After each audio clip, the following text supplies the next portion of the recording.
Bismillahirrahmanirrahim. Assalamualaikum warahmatullahi wabarakatuh.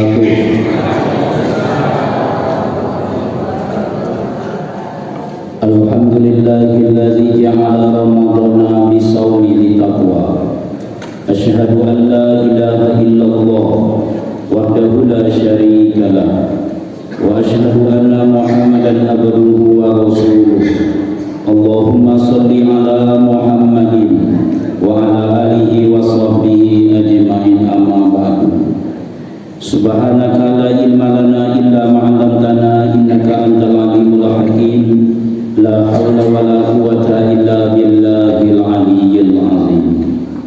Yang sama kita hormati dan kita muliakan Ketua dan segenap pengurus Masjid Nurul Muhsinin, Imam Besar Masjid Nurul Muhsinin, Bapak Ibu alim ulama cerdik pandai, tokoh agama, tokoh masyarakat, dan mungkin juga tokoh adat, pemuda remaja, dan anak-anak kami yang kami sayangi.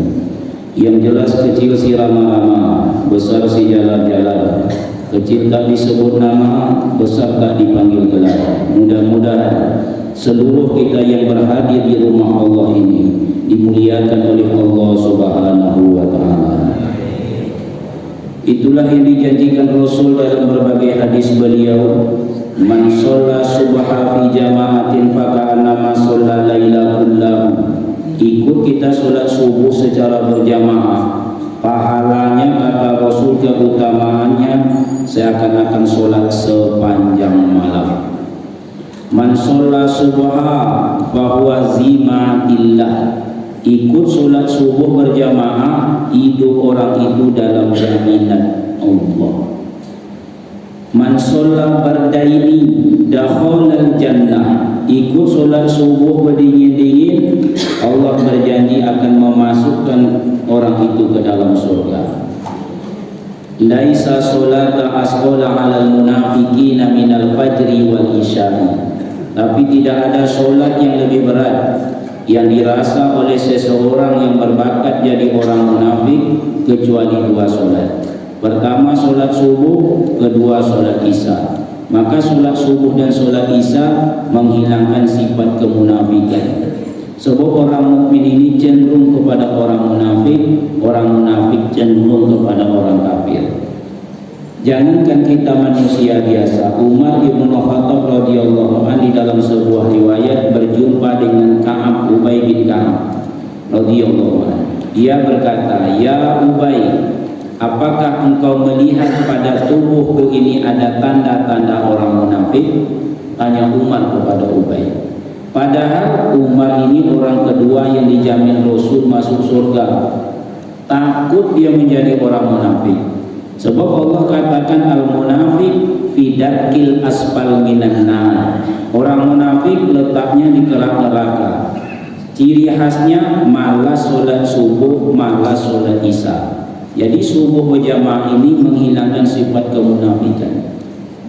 Yang terakhir bukan berarti selesai ceramah. Yang terakhir keutamaan subuh, man shalla subha, ikut sholat subuh berjamaah. Tsumma qa'ada, dak langsung dia pulang, duduk dia sejenak. Yazkurullah, mengingat Allah. Soal bagaimana dia duduk tergantung kondisi dan keberuntungan.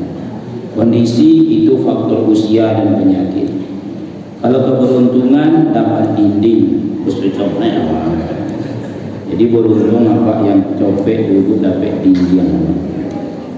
Yang tidak dapat dinding bersabarlah. Tapi kalau bisa prioritaskan, utamakan orang tua-tua kita. Sebab kalau daunnya berdinding bersandar, untuk tua bisa berguliang gitu. Soal bagaimana duduk terserah. Yang penting yazkurullah, mengingat Allah. Mengingat Allah tidak mesti mulut kita komat kamit, apalagi mengeluarkan suara sampai mengganggu orang di samping kiri kanan. Mulut awak boleh diam, hati bisa berzikir. Mertafakur, memikirkan yang diceramahi ustaz, itu bagian daripada zikir. Yang penting tengok ke ustaz elok-elok, anggukkan kepala. Soal paham atau tidak nantilah. hatta tatslu'a syamsu, sampai terbitnya matahari. Kalau tidak salah suruh itu 6:20. Saya bertanya kepada pengurus, bunyi beko 2 kali. Bunyi pertama kan selesai ceramah, bunyi yang kedua sholat sunat Isra untuk tanya jawab. Tapi kalau bisa tidak usah tanya jawab. Bapak senang bertanya, saya susah menjawab, itu masalahnya. Tapi kalau nak bertanya nanti boleh saja. Tapi sebelum bertanya, kalau bisa carilah pertanyaan yang kira-kira saya sanggup untuk menjawabnya. Kalau tidak sanggup, saya tidak usah gitu. Saya terus terang saja. Kalau saya tak tahu, saya sebut saya tidak tahu. Dah selesai. Kaum muslimin yang berbahagia, apa yang didapat? Awak duduk seperti ini berzikir mengingat Allah sampai terbitnya matahari. Kata Rasul, kanat lahu hajatin wal umrotin. Tamah. Dipastikan Rasul membawa pulang pahala semisal pahala orang menunaikan ibadah haji dan umroh. Sempurna. Kata Anas bin Malik radhiyallahu anhu, beliau mengatakan kata sempurna itu sebanyak 3 kali supaya awak yakin dengan yang disebut Rasul tersebut. Nah, mudah-mudahan itulah yang awak dapatkan. Satu lagi hadis tentang keutamaan hadir dalam majelis ilmu. Kata Rasul, majtama'a qaumun fi baitin min buyutillah. Tidaklah berkumpul suatu kaum itu di salah satu rumah Allah. Sekarang awak sudah berkumpul. Berkumpulnya bukan di kedai kopi, bukan di pinggir jalan, bukan di lapangan, di tempat kerja, di rumah Allah, Masjid Nurul Muhsinin, Jalan Ikan Mas. Dah berkumpul, dah 2 syarat yang awak temui dia lakukan. Berkumpul di rumah Allah. Yatluna kitab Allah. Dibacakan ayat Allah. Nah, inilah dia. Wa yatadarasunahu bainahum, kemudian mereka menjelaskan, memaparkan isinya. Bila 4 ini awak lakukan, dapat 4. Yang pertama kata Rasul, nazalat alaihimus sakinah, turun ketenangan. Jadi hidup ini sebenarnya awak carikan cuma 2. Pertama senang, kedua tenang. Senang berlabuh di jasmani, tenang berlabuh di rohani. Kalau badan bapak ibu sudah rada senang, hati sudah rada tenang, sudah mulai bahagia. Kurang salah satu, kurang bahagia. Banyak orang badannya senang tapi hati tak tenang. Rumah kadang, karpet tak bantang, makanan tak hidang, ada udang di landang. Ditambah sampai Palembang, intinya banyak timbang sama bayi naik ke Padang. Tapi suaminya atau karanjang. Anak suku menghangkang, tak bunyi selajang, alamat mati masuk jurang. Hati tenang, badan senang, hati tak tenang. Ibarat anak ayam mati di lumbung, bukan kekurangan makanan, malah kelebihan, cuma kehilangan hidup, tidak tenang. Banyak juga orang hatinya tenang, tapi badannya kurang senang, sebenarnya kurang jadi bahagia. Si istri mengatakan pada suami, bang, sewa rumah 3 bulan belum dibayar, kau tenang aja. Kon bang, anak ujian 5 bulan uang sekolah belum dibayar, tenang. Yang akan dimasak siang tidak ada doa, tenang. Kami bang tak bisa makan tenang, kami makan nasi, kurang juga bahagia. Nah, kalau soal senang itu pemenuhan materi.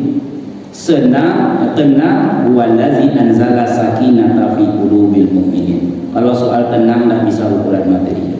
Kalau sempat ukurannya materi, awak yang miskin tak pernah tenang, diborong oleh orang kaya. Acaranya hadir dalam majelis ilmu seperti ini. Itu makanya tadi di atas Ustaz menyebutkan duduk elok-elok, tengok ke Ustaz, kantuk-kantuk sedikit dimaafkan. Tapi kalau bisa berjuang, karena tidur yang paling enak di dalam majelis ilmu. Bagi yang akan tidur jangan lupa baca doa bismillah Allahumma ya Allah. Nanti kalau sudah selesai acara kami bangunkan nanti Bapak Ibu. Ustaz tak sakit hati lah, muak ambo sakit hati lah sampai ke puncak sakit hati orang tidak akan lagi sakit hati insyaallah. Itu adalah pada masalah. Karena saya pernah ceramah isinya 3 orang berdua tidur. Terbayang Bapak Ibu. Orang bertiga, berdua, tidur, tinggal seorang. Satu atuk, dua uak-uak. Begitu saya mulai assalamualaikum pembukaan, assalamualaikum warahmatullahi wabarakatuh, dijawab atuk, waalaikumsalam. Dua, tinggal dua orang. Yang satu mengangguk-angguk. Orang mengangguk bukan paham. Angguk ini ada 4 macam. Satu, angguk paham. Satu paragraf sudah saya sampaikan keutamaan subuh berjamaah, lalu bapak mengangguk, berarti paham. Yang kedua, angguk berbasa-basi.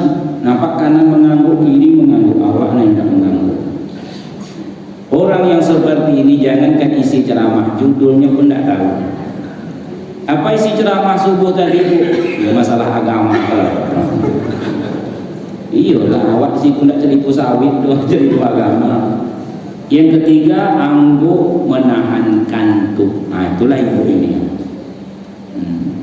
Yang keempat, angguk bikin rencana.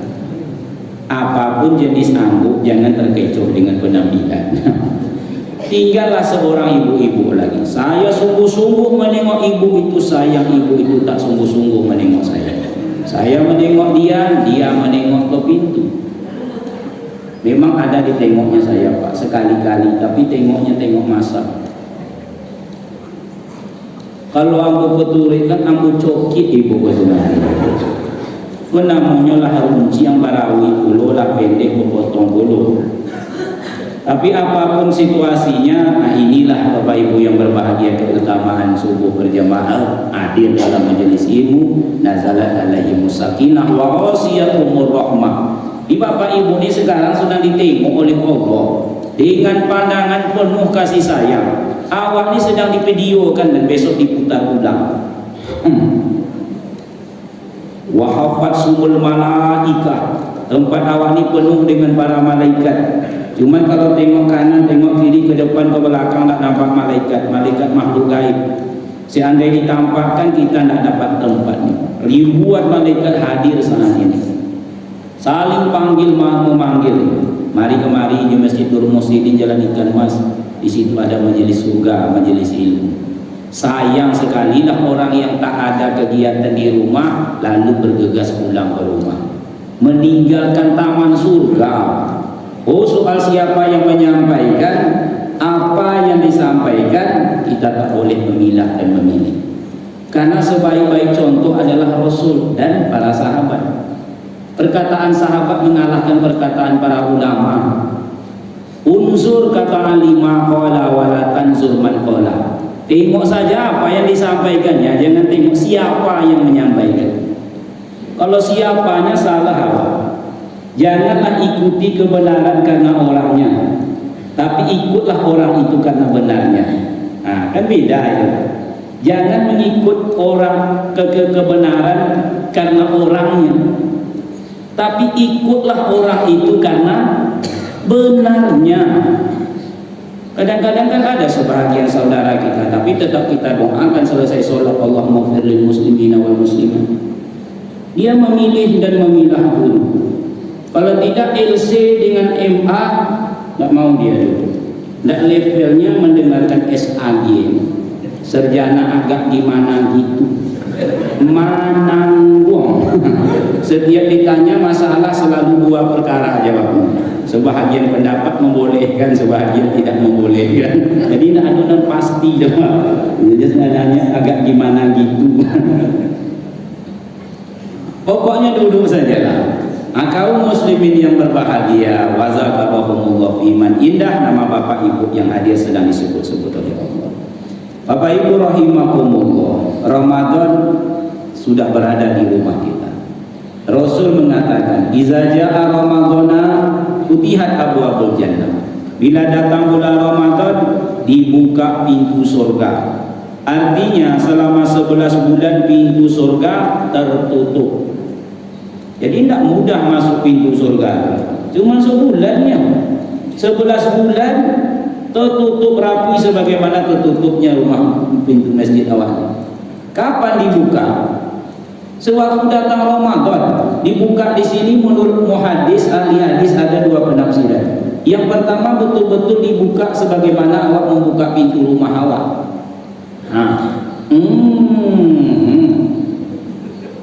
Dibuka. Waktu itu bunyinya Ustaz, kiro-kiro. Saya sendiri tidak mendengar Bapak. Jadi dari mana itu Pak Ustaz? Kiasnya Pak. Pintu rumah orang kaya bunyinya bentuk itu. Apalagi yang zat maha kaya raya itu lebih kurang bentuk itu. Kalau pintu rumah Ustaz, beruntang. Banyak tetangga-tangga. Dibuka pintu surga. Bahkan riwayat mengatakan dihias. Supaya apa? Supaya awak tertarik. Selama 11 bulan pintu surga tertutup rapat. Yang kedua penafsirannya, dibuka pintu surga kesempatan untuk memasukinya, kesempatan untuk mendaftar. Jadi pakai pendaftaran Ustaz, pakai pendaftaran, pakai ajukan bahan, pakai seleksi. Ketat seleksinya Pak. Mau masuk CPNS saja pakai pendaftaran. Dibuka pendaftaran 3 hari. Bapak mendaftar sebelum itu atau sesudah itu tidak akan diterima bahan. Yakinlah itu. Saya mendaftar PNS kopaklah 7 kali. Ada catatan. Alhamdulillah, cie pendatang lulus. Mungkin kurang tinggi mungkin. Itu masuk PNS baru. Bahan harus lengkap, waktunya harus tepat, bahan harus lengkap. Sudah selesai belum? Seleksi harus lulus, tes dan tasnya harus jelas. Kalau zaman dulu, kalau tidak lulus Bapak. Saya pernah ikut waktu itu pendaftaran 6.000 orang, dan diterima 6 orang. Dia bukan baru itu. 6.000 mendaftar dan diterima 6 orang. Apa tidak terkat seleksi masuk surga? Salah satu syarat untuk masuk surga itu tidak boleh membawa dosa ke dalamnya. Sebab jangankan awak yang di luar membawa dosa, Nabi Adam yang tinggal dalam surga begitu berdosa diusir keluar. Adam tinggal dalam surga sewaktu tidak berdosa. Ya Adam uskun anta wa zaujukal jannah. Adam kata Allah, tinggallah engkau bersama istrimu di dalam surga. Wa kula minha ragadan haitsu situma. Makan apa yang engkau mau, nikmati apa yang engkau suka. Wala taqrabu hazihi sajarah. Tapi dah mentang-mentang bebas bukan berarti bebas-bebasnya. Bebas dalam ikatan juga. Pohon yang satu ini jangankan engkau nikmati, dekat saja kau tak boleh. Fatakuna minaz zalimin. Sebab nanti engkau akan menyesal, ujungnya kau juga yang rugi. Cuman manusia ku apa yang dilarang kan itu nan lama. Apa yang dilarang itu nan lama. Makanya jangan heran kalau orang suka berjudi, suka mencuri, suka minuman keras. Kenapa? Itu dilarang. Setiap dilarang ada fa'azallahu masaiton, ada saham setan. Makanya saya tidak melarang jamaah kalau dia tidur. Cuma kalau tempat tidur itu sudah dilarang, 3 waktu sudah dilarang, enaknya minta ampun, boleh coba. Yang pertama, tidur yang paling enak kapan? Ya dilarang. Sewaktu mendengarkan majelis ilmu, lama tidur. Makanya 25 orang di saf pertama ini mendengarkan khutbah, 20-nya tidur. 5 bertahan mati-matian. Memang lama tidur. Nah, yang kedua, tidur sewaktu mendengarkan azan subuh, itulah masjid. As-salatu khairum minan naum. Kenapa dilarang? Yang ketiga, tidur sewaktu membaca Al-Quran. Bapak Ibu kalau susah tidur, coba niatkan baca Quran. Insya Allah kantuk datang. Kata ibu, payah tidur lah jam 2 boleh, kau tidak bisa tidur. Coba niat baca Quran. Cobalah baca Quran. Baru niat kebenaran.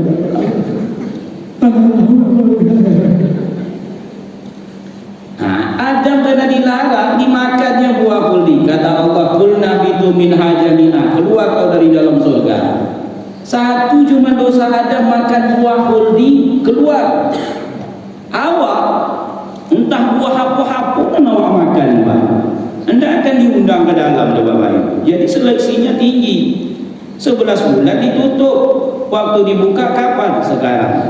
Jadi kaum muslimin dengan apa? Wa basiril ladzina amanu wa amilus solihati anna lahum jannatin tajri min tahtiha al-anhar. Beritakan kabar gembira, menyenangkan, menyejukkan, melapangkan, mendamaikan kepada orang beriman beramal soleh. Bagi mereka Allah sudah sediakan surga yang mengalir sungai di bawahnya. Itu makanya dalam riwayat pintu surga itu nama-nama amal. Babus sholat, babus siyam, babus sedekah. Dan awak masing-masing dipanggil dari pintu tersebut sesuai dengan apa yang paling awak ahlikan di bidangnya. Kalau ahli bidang sholat, itu sholatnya kamu manggil. Ahli bidang puasa, pintu babus siyam atau babus royan. Ahli sedekah, pintu sedekah. Nah, apa yang ahli awak ini? Wak takutkan kok menanggung sesadunya. Kalau sholat, tidak masuk ambo doa Ustaz, ambo acut terlambat.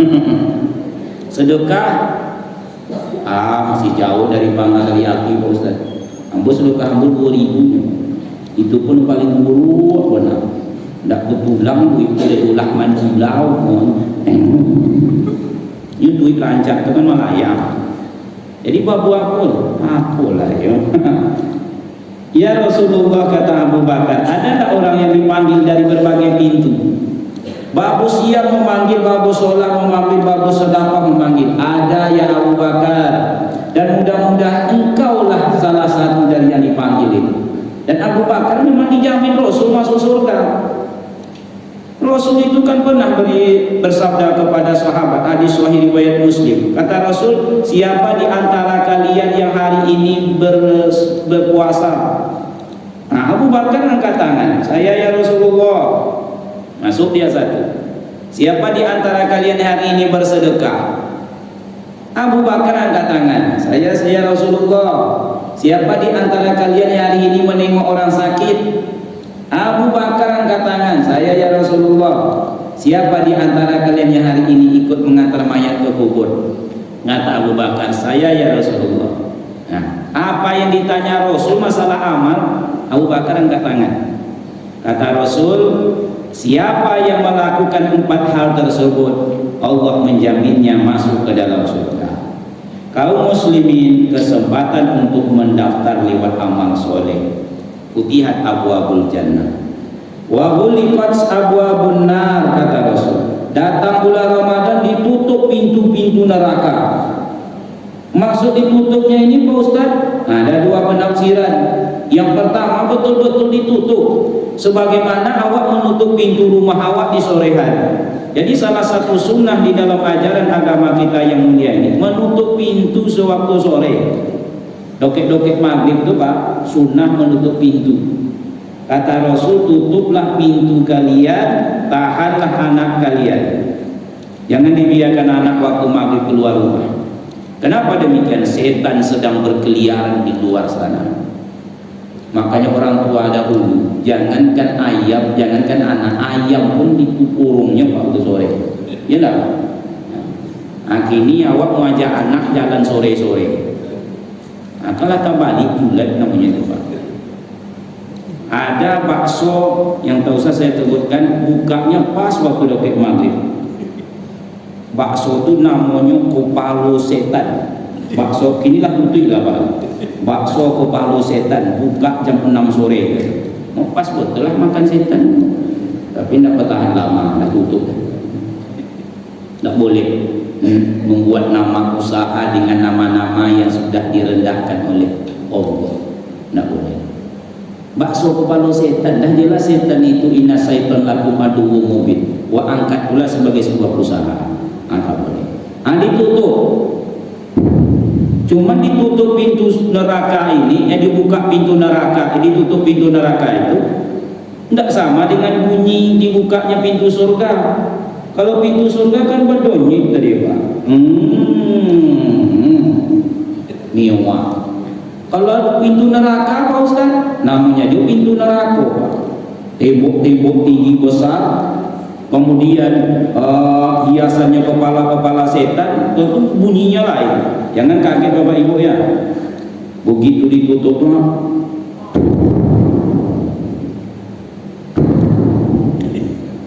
Botol itu bunyinya kilo ya mainnya banyak. Betul-betul ditutup sebagaimana awak menutup pintu rumah di sore hari.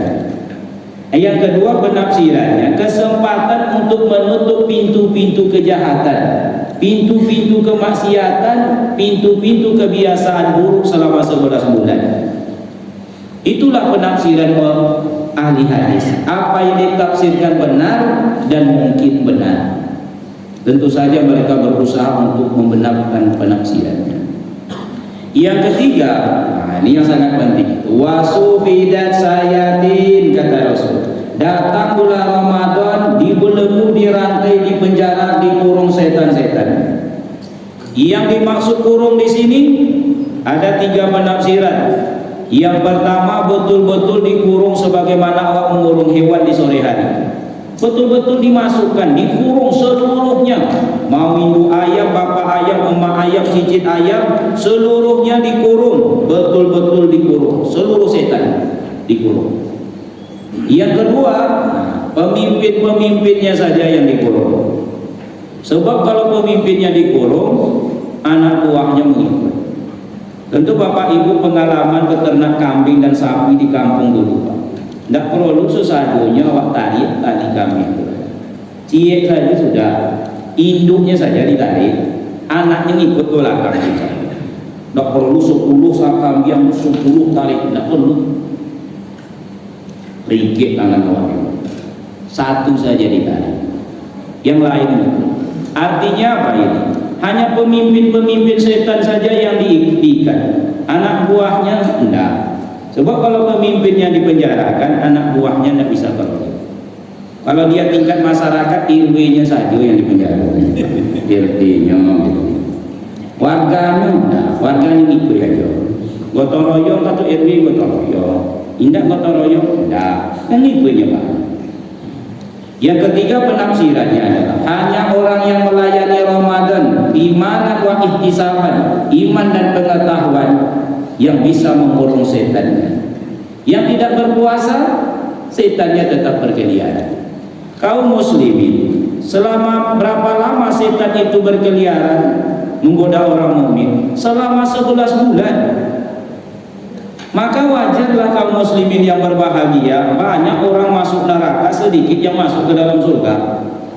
Kenapa? Selama 11 bulan setan itu menghalang-halang orang mukmin untuk masuk ke dalam surga. Ditutupnya pintu-pintu itu, Pak. Nak ke masjid apa? Tidak usah ke masjid. Ang masih muda. Besok ke masjid ulah tua baru ke masjid. Padahal ke masjid itu bukan menunggu tua, sampai tua. Itu masih lumayan lah, tidak usah ke masjid. Besok kalau mati pun di masjid juga. Jadinya ke masjid menunggu mati. Kalau sahabat itu ke masjid sampai mati. Awak menunggu mati. Besok kalau ayah mati, sholat ke masjid dulu masjid. Itu lumayan kan? Nah, ditutup pintu-pintu surga. Oleh siapa? Oleh setan tersebut selama 11 bulan. Dibukakannya peluang untuk masuk neraka. Oh, paling mudah masuk neraka ini. Kenapa? Tuh bukanya lebar dan daya dorong ke dalam itu memang kuat. Beda tuh Pak antara orang mendorong dengan orang menahan. Mana lebih kuat? Iya kuat lah mendorong. Kalau tidak percaya coba apa di muka makan mendorong. Lebih kuat lagi dorongan itu daripada ajakan itu Bapak, tarikan itu. Banyak awak masuk neraka. Tapi Pak Ustaz, aku rajin ibadah, kata ibu-ibu umpama. Ya Rasulullah, ada seorang perempuan, dia rajin ibadah kepada Allah, tapi dia punya lidah yang kasar. Apa kata Rasul? Dia itu ahli neraka. Tidak bayar. Rajin tumbang-tunggi beribadah, tapi kok kasar? Dia itu ahli neraka. Kaum muslimin yang berbahagia, tapi yang sangat jelas, setiap awak ini selama 11 bulan diikuti oleh setan. Kemanapun awak pergi, setiap awak ini, setiap awak termasuk saya yang menyampaikan. Ini riwayat yang mengatakan bahwa Rasul itu kan pernah pulang terlambat. Maklumlah, orang dakwah ini kan Laki-laki jarum super, jarang di rumah suka pergi. Jarum super itu jarang di rumah suka pergi. Kadang terlambat pulang. Begitu Rasul terlambat pulang, Aisyah manusia biasa, belipek mukanya, cemberut. Untuk itu kok, yo kiro-kiro juga banget. Rasul tahu menengok muka istrinya. Kata Rasul, Aisyah, engkau cemburu? Jadi ibaratnya Rasulullah ini fatona, ibarat orang menggawi, pasti gatanya tagawi. Selesai masalah, gata disiko, gawi disiko kan pas doang. Kenapa awak jarang bisa menyelesaikan masalah? Gatanya disiko, gawi disiko. Tidak selesai. Bapak-bapak kan sering minta tolong tak garukkan punggung dengan istri. Kalau tidak sampai ke titik gata itu kan lumpuh wale. Nah, galikan segitu. Digaruknya dia ke bawah benar naik ke atas segitu. Nah, naik ke samping, naik ke tengah segitu. Nah, seperti itu. Kalau tidak pas ke titik gatalnya, kan dah selesai garuk tu doang. Obat gatal kan garuk tu mas. Obat gatal garuk. Awak cari sudut, biar itu padaku. Awak cari sudut lemari pak. Mohon maaf ya pak. Itu pengalaman aku kan. Ya tadi udah selesai. Ini pun gatal, ini pun dah gatal.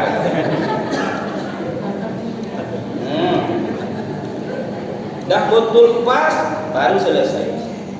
Baru selesai masalah tersebut. Begitulah hebatnya Rasul itu. Pas ke titik masalah, begitu menengok Aisyah mukanya agak cemburu, apa kata Rasul? Aisyah, engkau cemburu? Aisyah itu jujur, ya Rasulullah, bagaimana mungkin orang yang seperti saya tidak cemburu kepada orang yang seperti Tuhan? Ini ada kaitannya dengan ceramah ini. Orang yang seperti saya maksudnya apa ya? Aisyah ini masih muda, wajarnya cemburu.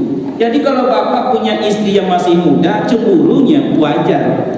Yang tidak wajar bu, kalau ibu lah tua, lah nenek-nenek, cemburu ya lah. Tapi ini kasus waktu saya kerja di rumah sakit dulu. Masuk seorang nenek-nenek ke ruang ICU, dilarikan pak, umur 64 tahun. Minum rondok. Jadi ini minumnya itu rondok, racun lumpuh itu diminumnya rondok. Jam 8 pagi masuk, jam 4 sore keluar meninggal dunia. Tentu Pak tanya kenapa dia minum rondok. Dijawab oleh anaknya, cemburu sama bapak. Mbah Putri cemburu sama Mbah Kakung. Berapa umur ibu? 64 tahun. Yang dicemburuinya suaminya umur 72 tahun.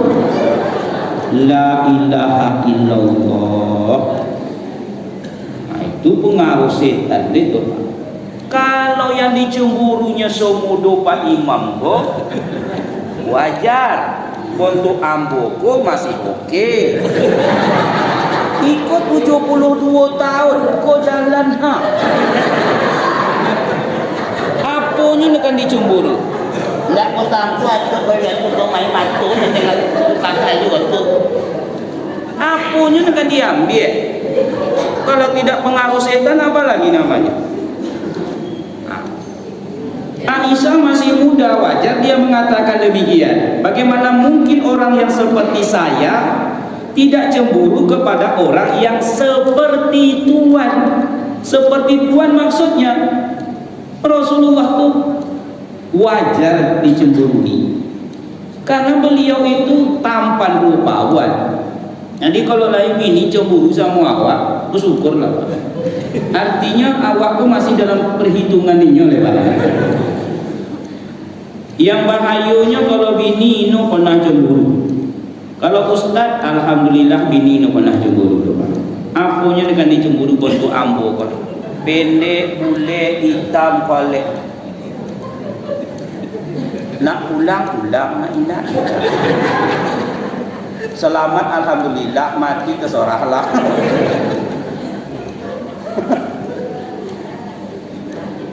Rasul tidak sama. Rasul itu Bapak Ibu mengakui sendiri ketampanan beliau dalam hadis. Di langit keempat aku jumpa Yusuf alaihi salam, kata Rasul. Yusuf itu dianugerahi Allah wajah yang rupawan. Melintas Yusuf di depan perempuan yang menggosip tanpa terasa, membuka mangga, pauh, macam buah-buahan, diirisnya tangan. Oh ma, ini bukan manusia, itu malaikat. Itu Yusuf. Kata Rasul, Yusuf itu diberi Allah wajah yang rupawan, dan Yusuf itu mendapat separuh ketampanan itu. Bapak kiru-kiru gantengnya Nabi. Wajah Aisyah itu mengatakan, lepas dari doib atau sohihnya, kata Aisyah, kalau perempuan Mesir itu menengok Yusuf saja mereka memotong tangannya, bagaimana kalau perempuan Mesir itu menengok wajah Rasulullah? Mereka akan memotong-motong jantungnya. Sekali berbunyi badan. Makanya tidak ada pertanyaan, kisah kalau selesai. Itulah Rasulullah tersebut. Sehingga jangankan kawan lagi, lawan pun senang memandang wajah Rasul. Itu Abu Lahab, Abu Jahal bencinya bukan kepada jasad wajah Rasul, kepada misi-misi visi Rasul. Kalau kepada Rasulnya sayang ini. Bahkan rindunya memandang wajah Rasulullah. Senang. Awak mana ada orang senang menengok awak kalau sudah bermusuhan? Ibu bermusuhan dengan ibu lain, senang ibu memandang wajahnya. Berpaling awak, iyo. Ibu tu tengok. Hendak lewat ibu di jalan itu, malih tu lewat jalan itu. Lesian itu togak jadi gemuak menengok. Dia tidak ada tu. Suaminya togak jadi gemuak menengok suami. Suaminya tak tahu apa-apa gemuak juga menengok. Suaminya tidak ada dulu, anaknya main kelereng muak menengok anak-anaknya. Anaknya tidak ada dulu, orang itu pulang semuanya. Ujiannya ke tengok ada gitu, muak menengok ujiannya. Semuanya muak awak menengoknya. Tapi memandang wajah Rasul tidak.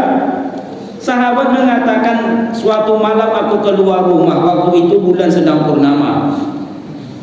Rasul sedang berada di luar rumah. Ku tengok memandang wajah Rasul dengan menengok bulan purnama, ternyata wajah Rasul jauh lebih memukau. Wajah Aisyah cemburu. Tapi Rasul mengatakan, engkau cemburu Aisyah? Bagaimana mungkin orang yang seperti saya tidak cemburu kepada orang yang seperti Tuhan? Kata Rasul, kalau begitu engkau sedang diikuti oleh setanmu. Tokoji Aisyah, ya Rasulullah, apakah saya diikuti oleh setan? Iya Aisyah, engkau sedang diikuti oleh setanmu. Aisyah pintar, ditanyanya orang lain. Orang lain ya Rasul? Orang lain juga. Wahai Aisyah, kata Rasul, setiap manusia diikuti oleh setannya. Tuhan kata Aisyah, aku pun kata Rasul diikuti oleh setan. Rasul saja diikuti setan, apalagi awak nih. Rasul saja diikuti oleh setan. Cuman setan yang mengikuti Rasul, kata beliau, sudah ditaklukkan. Ada memang orang tertentu bisa menaklukkan setan.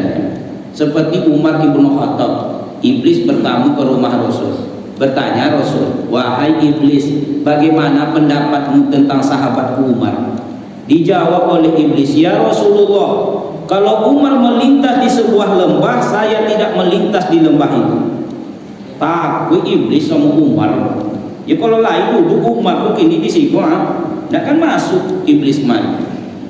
Sokat, ayo Umar itu kembali. Tapi itu Umar ibnu Khattab. Kalau Umar ini, bapak baik. Ya, malah ini aku masukkan setan kadang-kadang bapak ya. Kaum muslimin yang berbahagia itu makanya ibu-ibu tersebut kalau sudah muak menengok perangai anaknya, dia mengaku punya setan. Olah nak, piku bangkit kalau setan normal. namanya setan nomad. Di luar sana tengoklah kalau apa-apa bertengkar, datang pengurus masjid, datang pengurus masyarakat RT, dalam apa awak sewarga di sini, awak satu jamaah, yang besar itu dikecilkan, yang banyak itu disedikitkan, banyak hanya persamaan, hilari perbedaan itu.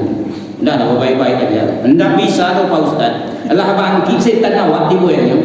Namanya setan awak. Setiap awak diikuti oleh setan selama 11 bulan.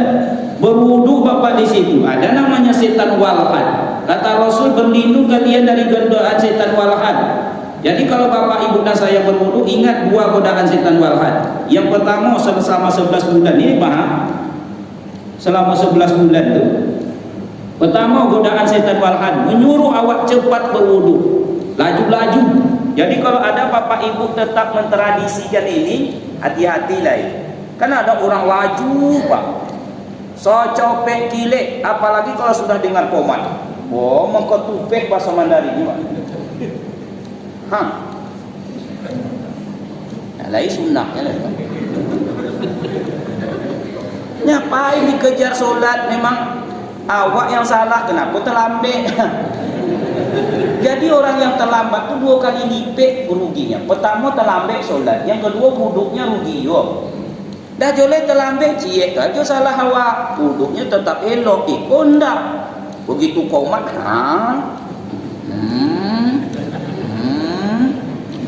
berlari langsung, banyak rugi ya. Yang kedua, kalau seandainya awak sudah elok, apakah setan tersebut senang? No, datang setan dalam bentuk manusia, minal jinnati wan nas. Datang ibu lain menggoda ibu yang sedang berwuduk sesuai sunnah. Ibu kelah elok wuduk. Bismillah.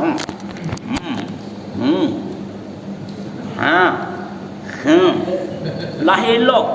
Pas sedang elok-eloknya datang setan. Kawannya di samping. Jadi acara di rumah ibu dulu. Padahal ibu kok sedang berwuduk.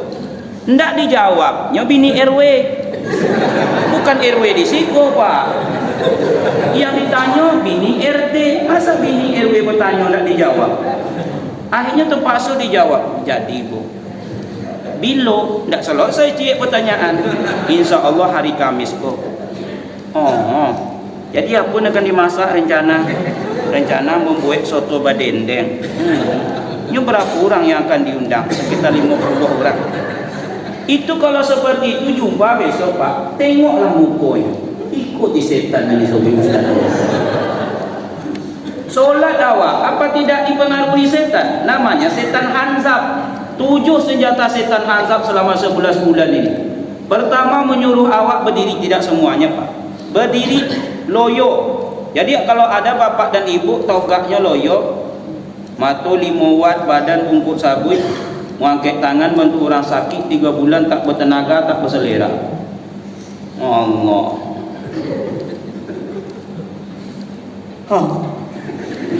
Itu datang dari setan. Menguap dalam solat, datang dari setan.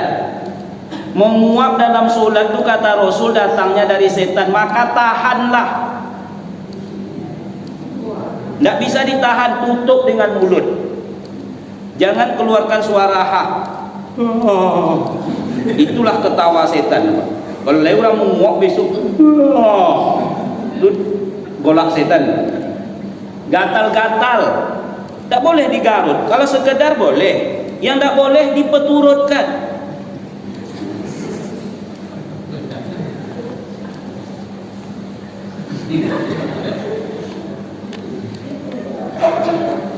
Di samping saya kejadian, di samping saya menggarut apa? Bukan saja menggarut, memecah jerawat. Dapat jerawat batu itu dipicik kodam.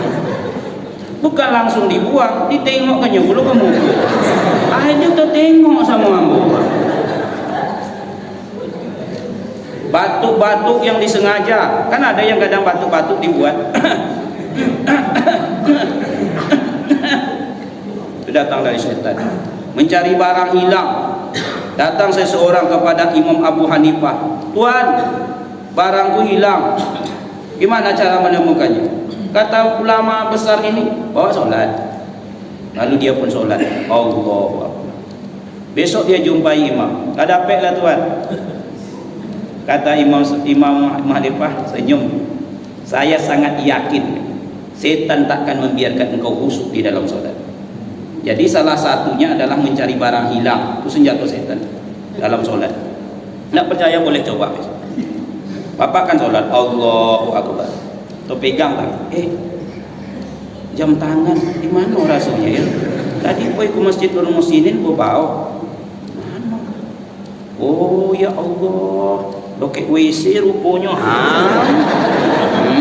Tak ada cerita solat dia tu Pak. Gunakan salah saya dia. Ide-ide yang cemerlang itu datangnya dari setan. Makanya ibu hati-hati ibu. Kalau ada ide yang cemerlang datang dalam solat jangan diperturutkan. Allahu Akbar, masuk setan. Aku akan dimasak sari goyang. Elokkan bacaan, jangan diputurkan. Kalau diputurkan senang hati setan. Oh iya, beko selesai acara aku pergi ke pasar semua. Aku akan diboli. Gulai-gulai ko kolesterol tinggi. Sampai deh. Ikan bawang, bawang goreng sekilo ini berapa? Kan sore ya lah. Jadi dua asam putih apa kawannya ya. Setiap awak bertanya di dalam solat, maka setan akan memberikan jawaban yang cemerlang. Sampodeh kenal lomaknya dengan periuk. Tapi periuk pahit. Ya periuk pahit, tapi kan banyak ini periuk yang tidak pahit. Lomak. Periuk. Kemudian apa asamnya? Asam kandi, asam belimbing atau asam apa? Anjang asam durian. Kalau durian itu lain lomaknya. Oh, asam durian. Kemudian dipodehkan seketik banyak kala dukutunya tanpa terasa kedua ye ludah itu. Itu datangnya dari setan. Selama 11 bulan awak diikuti oleh setan. Tapi begitu datangnya Ramadan, setan yang menggoda awak itu dikunci, dirantai, dipenjara. Maksudnya kesempatan menutup pintu neraka, membuka pintu surga, peluang untuk melakukan berbagai amal soleh, menghentikan berbagai kegiatan-kegiatan yang kira-kira bisa selama ini menutup pintu-pintu surga tersebut, membuka pintu neraka tersebut. Kaum muslimin yang berbahagia, mudah-mudahan kita bisa memahami, tapi yang terbaik berangsur untuk mengamalkannya, menjadikan Ramadan ini Ramadan terbaik di dalam kehidupan kita. Sebab sebelum awak pindah ke kampung akhirat, dua tempat inilah yang harus kita jaga. Yang pertama berusaha membuka pintu surga, yang kedua berusaha menutup pintu neraka. Tempat besok di akhirat cuma dua. Kalau awak yang hadir ini tidak ada di dalam surga, tak payah mencarinya. Pak Ustaz, bisa awak besok jumpa dengan kawan. Apa yang engkau minta, kata Allah. Apa yang tidak engkau minta pun dikasih oleh Allah. Apalagi kalau apa yang awak minta, nak jumpa dengan si Anu, bisa. Umpamanya besok saya masuk surga, umpamanya saya minta berjumpa dengan Ustaz Juliaris, bisa. Ya Allah, aku rindu dengan Ustaz Juliaris. Datangnya langsung, Assalamualaikum Ustaz. Apa yang awak minta dengan yang tak awak minta diberikan oleh Allah. Tengoklah kawan di samping yang terlipat. Bu, tengok, kalau tidak ada di dalam surga, tidak payah mencarinya. Tengok dalam neraka, tombek cuma duanya. Mana ibu tu? Dulu dia rajin hadir dalam majelis ilmu. Katanya majelis ilmu majelis surga. Kalau tidak ada ibu tu, tengok dalam neraka. Oh mak, ngaku tengok sih kok. Jadi orang surga itu bisa menengok neraka, orang neraka bisa menengok orang surga. Oh, tu ibu tu lah hangui, lah gosong, ngapain masuk ke dalam neraka? Padahal dia rajin wirid. Karena waktu Ustaz ceramahnya sibuk cerita.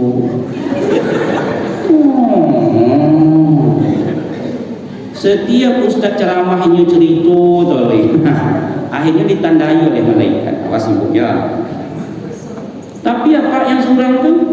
Dia tidak sibuk cerita. Emang dia tidak sibuk cerita, dia sibuk main HP waktu Ustaz ceramah. Umpamanya muak malaikat akhirnya dimasuknya dalam neraka. Tempat cuma dua. Tapi mudah-mudahan awak ini semua masuk ke dalam surga.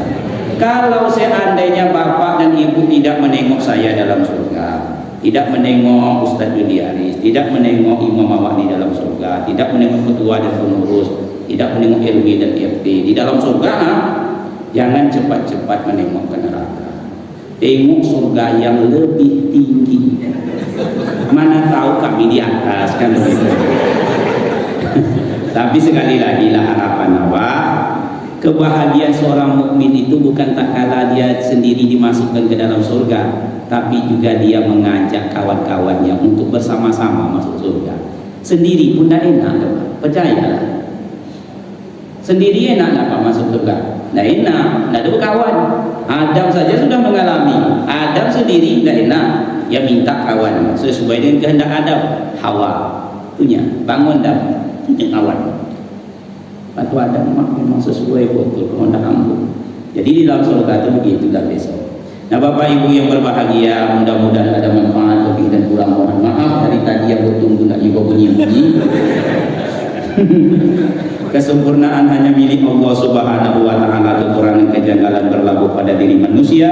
Kepada Allah kita memohon ampunan dan kepada manusia ini kita wajib saling memaafkan. Kita tutup dengan membaca doa kifarahat majelis. Subhanaka Allahumma wa bihamdika asyhadu an